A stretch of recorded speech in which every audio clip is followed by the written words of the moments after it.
দীর্ঘ ১৫ মাস পর গাজায় যুদ্ধবিরতি কার্যকর হলেও আবারও যুদ্ধ শুরুর দামামায় আতঙ্কিত গাজাবাসী। এদিকে নেতানিয়াহুর বিতর্কিত সব সিদ্ধান্তে ক্ষোভে ফুঁসছেন ইসরায়েলিরা। হামাসের হাতে বন্দী ইসরায়েলি জিম্মিদের পরিবারের শঙ্কা, আবারও যুদ্ধ শুরু হলে মুক্তি মিলবে না আপনজনদের। জেনেক্সে শিফট করো, লাইফকে লিফট করো। রাফায় ধ্বংসস্তূপের সামনে দাঁড়িয়ে বিলাপ করছেন জোমা আবু কস। ইসরায়েলি হামলায় ধ্বংসস্তূপে পরিণত হয়েছে তার বাড়ি।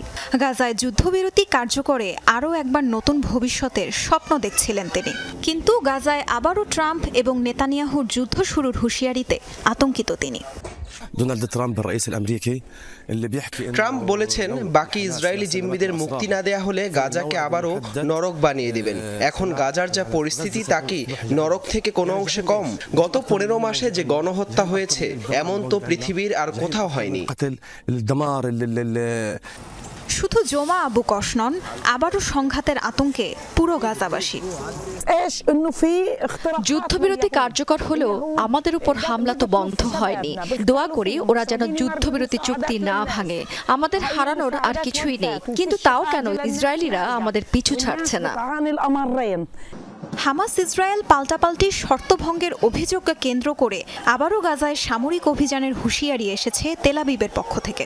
এ অবস্থায় আবারও যুদ্ধ শুরুর ইঙ্গিত দেয়ায় নেতানিয়াহুর উপর ক্ষুব্ধ স্বয়ং ইসরায়েলিরাও। জিম্মিদের পরিবার সহ সাধারণ নাগরিকদের বিক্ষোভে উত্তাল গোটা ইসরায়েল। আমাদের প্রধানমন্ত্রী নিজেই ষড়যন্ত্র করছে, আবারও গাজায় যুদ্ধ শুরুর হুঁশিয়ারি দিয়ে যুদ্ধবিরতির চুক্তি ভেস্তে দিতে চাইছে।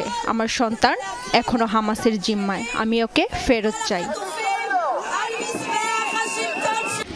ইতোমধ্যে গাজায় নতুন করে সেনা মোতায়েনের নির্দেশ দিয়েছেন ইসরায়েলি প্রধানমন্ত্রী বেনিয়ামিন নেতানিয়াহু।